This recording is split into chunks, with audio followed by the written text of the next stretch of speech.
Agora em Goiânia, 8h01, de volta, Manhã Sagres, aqui na Sagres 730. Comigo, Rubens Salomão, com a Jéssica Dias e também com Cileide Alves. A partir de agora, para dar sequência à série de entrevistas com os candidatos e candidatas à Prefeitura de Goiânia. Hoje, contato em áudio e vídeo com a candidata vereadora doutora Cristina, do PL. Vereadora, obrigado pela disponibilidade aqui, a entrevista. Bom dia.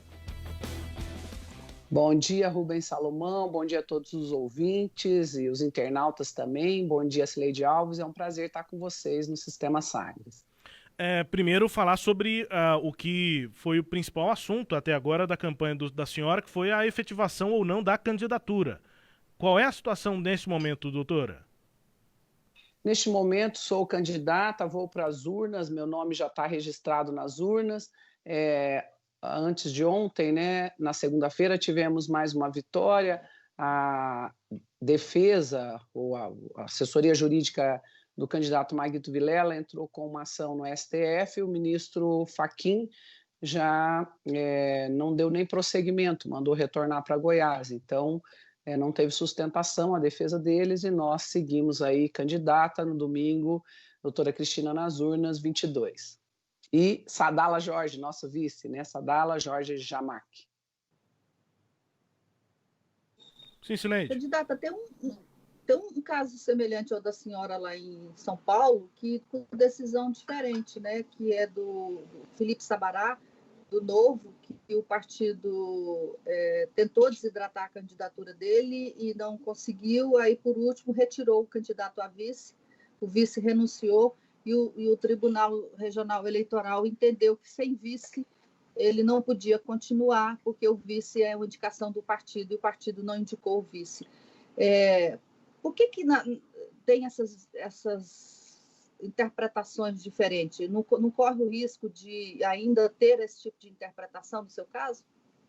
Cileide, justiça tem sempre aí várias interpretações, né? Depende da tese que você defende. Aqui em Goiás, a advogada Nara Bueno e também a Ana Vitória Caiado nos ajudou nesse processo, e o que o doutor Vicente Lopes entendeu é que o partido, sim, tem a prerrogativa da indicação do vice, mas diante da omissão do partido, da flagrante fraude da ata eleitoral, porque o partido simplesmente, um dia após a convenção, ele registra a chapa de vereadores como se eu não existisse e registra apoio ao candidato Maguito Vilela.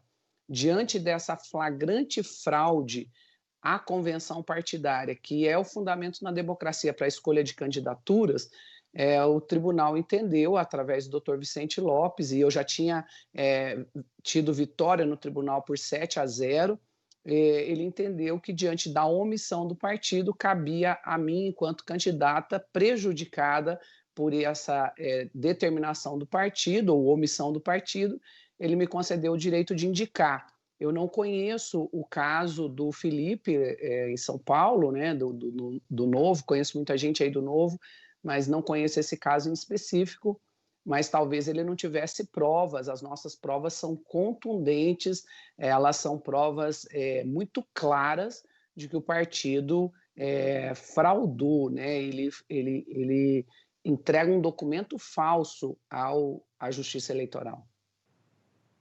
Bom, a senhora começou a campanha já praticamente no meio em diante. O que foi possível, nesse pouco contato, o que foi possível perceber sobre o eleitorado e os anseios da cidade nessa campanha em particular? Bem, eu tenho andado muito, né? Isso me prejudicou porque causou uma dúvida nas pessoas em relação à minha presença ou não nas eleições. Mas isso não me impediu de seguir trabalhando, seguir conversando, seguir propondo. E o que eu percebo, e ontem até fiz uma feira muito expressiva, várias pessoas me dizendo que não querem votar em nenhum dos dois candidatos que estão à frente das pesquisas, muita gente, inclusive, colocando em dúvida as pesquisas, muita gente falando, eu nunca fui entrevistado, como que acontecem essas pesquisas. Então, há um interesse do eleitorado, não só nas candidaturas, mas também como todo o processo acontece, como que isso se desenha. E o que é melhor, muita gente me dizendo, ó, não ia votar, vou votar por sua causa, não sou obrigada a votar, mas vou votar por sua causa.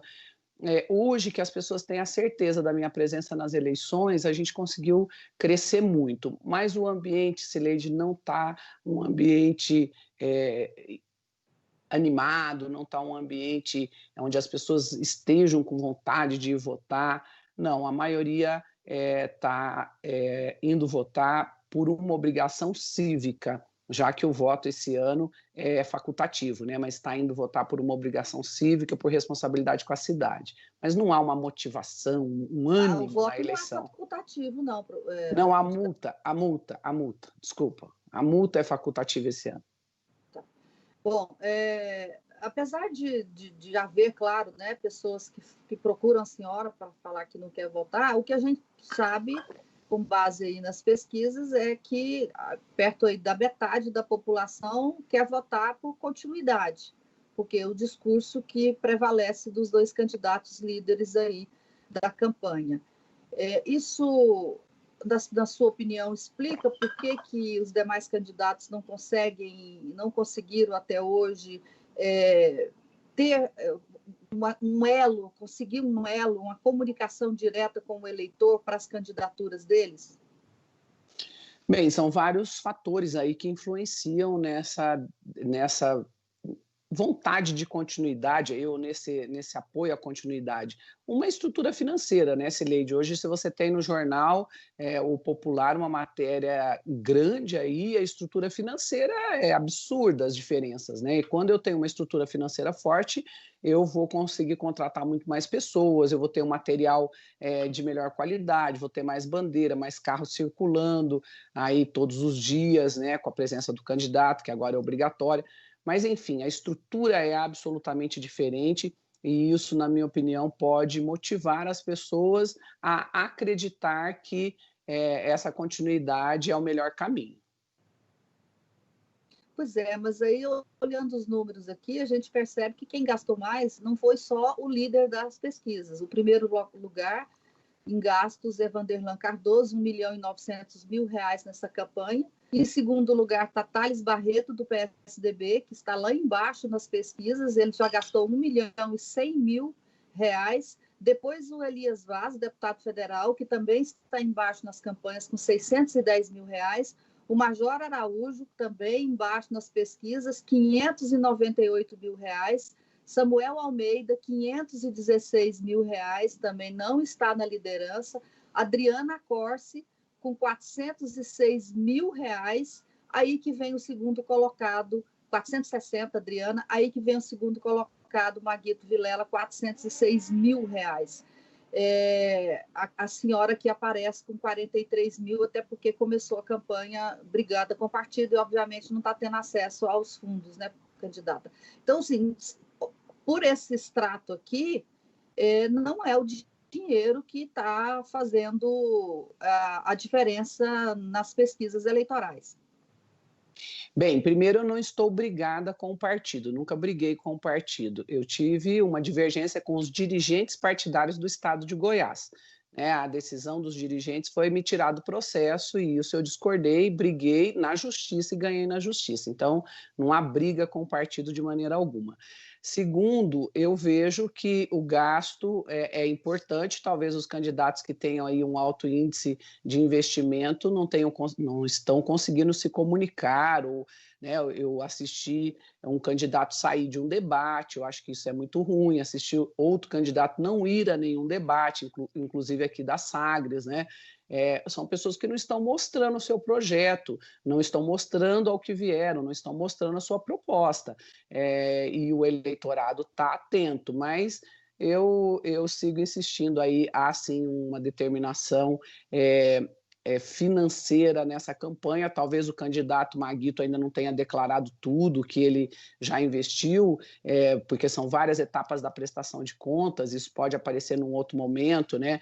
Mas, enfim, eu acho que a estrutura financeira tem uma determinação e talvez os outros candidatos, como eu disse, né, não tenham conseguido estabelecer um diálogo com a sociedade não tenham conseguido mostrar de fato seu projeto para a sociedade, coisa que a gente vem conseguindo fazer e tem tido muita aderência, e eu estou muito animada e acho que a gente vai chegar bem aí no domingo.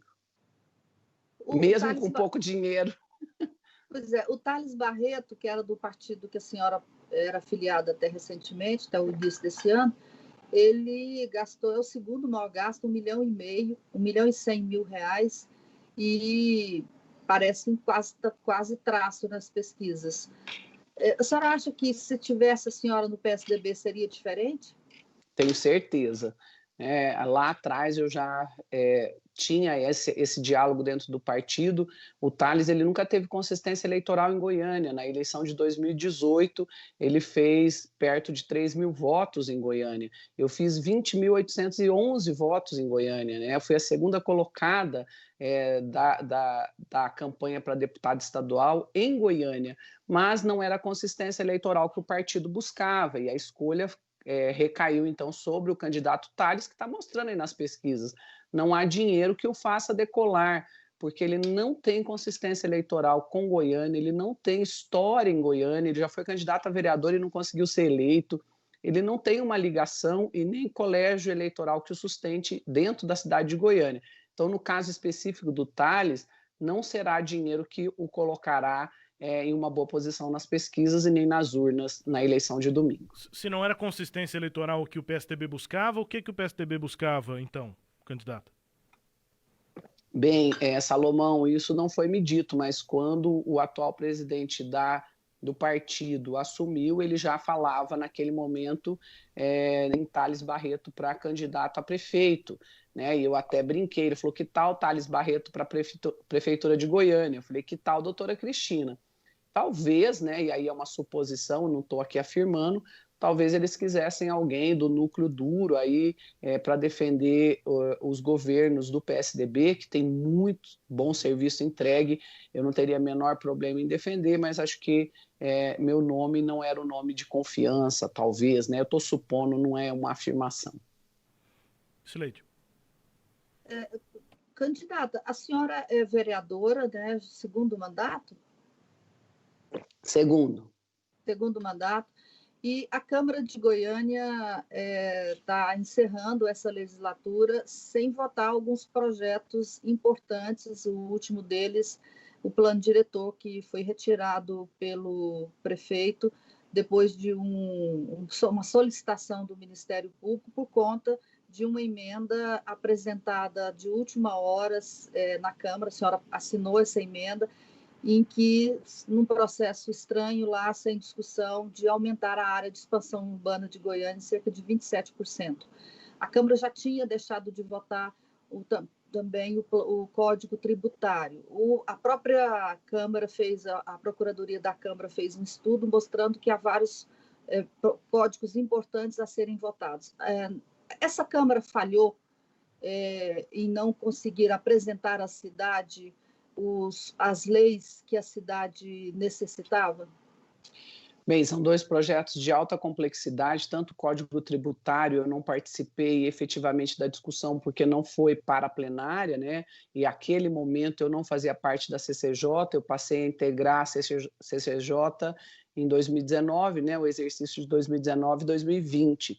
O código tramitou dentro da CCJ em 2018,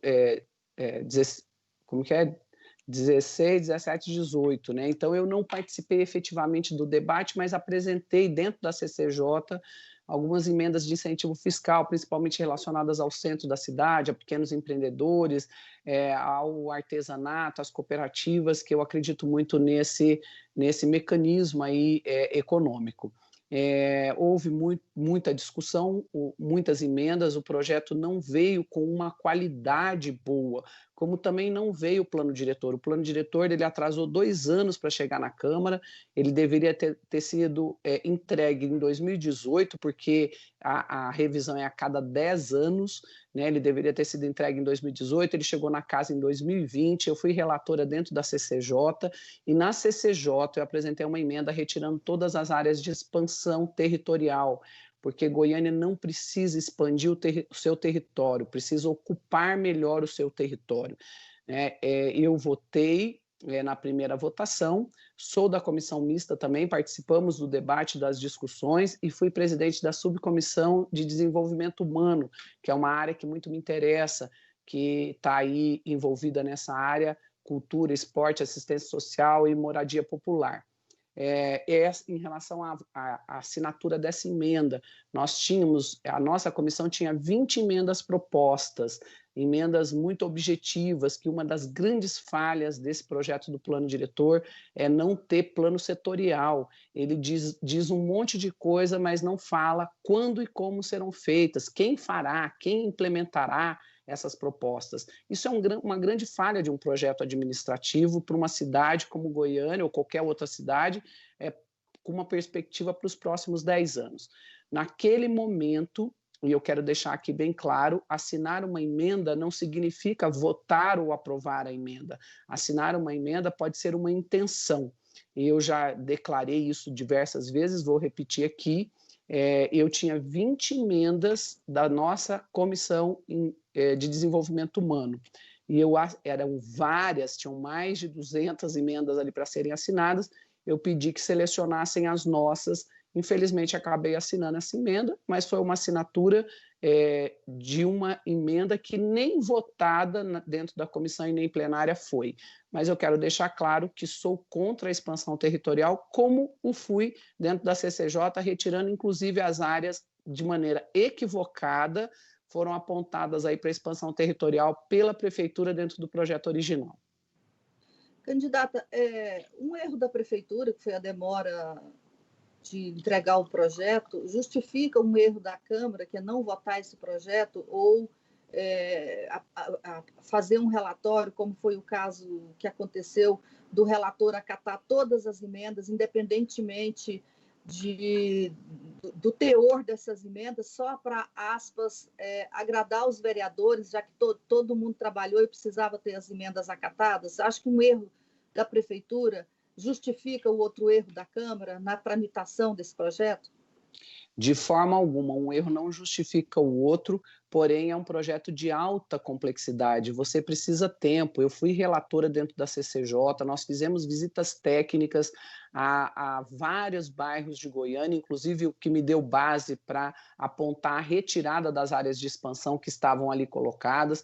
Visitamos os polos tecnológicos, visitamos as áreas de implementação do polo industrial, que é para pequena e média indústria, né? Quando fala indústria, as pessoas pensam aí naquela imagem antiga de Cubatão, não é isso, são pequenas e médias indústrias. Então eu tive esse cuidado, esse critério em realmente entender o que estava proposto. Então é um processo de alta complexidade que exige uma dedicação, exige debruçar-se sobre ele. Nós chegamos muito perto das eleições. Eu não posso aqui responder pelo vereador relator dentro da mista, que é o vereador Cabo Sena, mas o fato de acatar emendas não significa que você concorde com elas. Elas serão votadas uma a uma dentro da comissão mista. E aí é o colegiado da mista que vai aprovar ou não. E ainda assim, sendo aprovada dentro da mista, isso vai para a segunda votação em plenária. Então, acatar a emenda não significa muito, né? Significa que você incorporou o relatório no anexo de emendas, mas isso será analisado e votado, e aí sim a responsabilidade é do colegiado que compõe a comissão mista e especialmente da plenária, né, que irá votar em segunda votação. Se não for agora, o que eu também aqui já quero deixar minha posição, eu acho que o plano diretor tem que ser deixado para a próxima prefeita ou prefeito resolverem. Eu acho que não é justo você votar e deixar no último mês de exercício e deixar um problemão para outra pessoa compreender. Então, eu acho que já foi o tempo dele, né? Mas volto a destacar, isso tem que ser votado em plenária. Acatar uma emenda não significa aprová-la e nem concordar com ela. Candidata, faltando agora 3 dias para as eleições, qual vai ser o foco da sua campanha em relação às propostas que a senhora está apresentando? Bem, o foco da minha campanha é me comunicar com as pessoas para que elas compreendam esse projeto que a gente elabora já há 4 anos, tenho me dedicado a isso, já conversamos diversas vezes sobre isso, eu sou contra reeleições, eu acho que reeleição é um erro no país, eu acho que, esse é meu princípio, minha opinião, que cada cargo ele deve ser ocupado no máximo por 2 mandatos, seja no executivo, seja no legislativo, seja de maneira continuada ou intercalada. São 2 mandatos. E por esse princípio eu venho lutando aí dentro da minha liderança nacional, RAPS Lehmann, e também aonde a nossa voz alcança. E não seria candidata, então já venho preparando esse projeto há 4 anos. Ouvi muita gente dizer, você vai fazer falta na Câmara, sua reeleição é garantida, mas eu discordo disso, também não tem nada garantido, mas a gente construiu um trabalho muito sólido dentro da Câmara e a nossa proposta é uma proposta muito real, mas muito difícil de se comunicar. Eu preciso de um diálogo usando aí o mecanismo que a gente alcança. Minhas propostas estão indo para rádio e TV no horário eleitoral obrigatório e a gente está tentando fazer essa comunicação mais forte aí nas redes sociais, ainda sem patrocínio, eu ainda não consegui recursos para isso, então a gente não está patrocinando, mas está trabalhando também nos grupos de WhatsApp com essas pessoas que nos acompanharam durante esses 8 anos dentro da Câmara e que confiam e acreditam no nosso trabalho. É isso, candidata. Agora 8h22, se passaram uns 20 minutos acertados aqui para a entrevista, a gente vai, claro, continuar acompanhando aí as ações de campanha, enfim, nessa reta final, nesses últimos dias, antes do primeiro turno. Obrigado pela entrevista aqui hoje. Bom dia, bom trabalho, doutora. Bem, Salomão, agradeço também Cileide. Cileide, fiquei meio confusa aí com o seu vidro lá atrás, depois que eu entendi que era seu reflexo. Achei que era alguém atrás de você. É um espelho. É um espelho. No começo me deu uma estranhada, mas depois eu entendi. Gente, olha, boa cobertura aí para vocês, bom trabalho, desejo uma excelente votação para todas as pessoas que nos assistem e nos ouvem. Samuel Straioto, Rubens Salomão, Cileide Alves, equipe política aí da Sagres, do Sistema Sagres. Bom trabalho para vocês e boa votação para as pessoas. Fica aqui o convite, conheçam o nosso projeto, se confiarem. Doutora Cristina, Renasce a Esperança 22. Obrigado, doutora, pela entrevista. A candidata doutora Cristina à Prefeitura de Goiânia, em entrevista aqui no Manhã Sagres, destaques a íntegra no sagresonline.com.br e também no nosso podcast. O podcast do Manhã Sagres está lá no soundcloud.com/sagres730. Lá tem a playlist do Manhã Sagres com todos os nossos conteúdos, inclusive as entrevistas aqui com candidatos e candidatas. Agora 8h24 em Goiânia.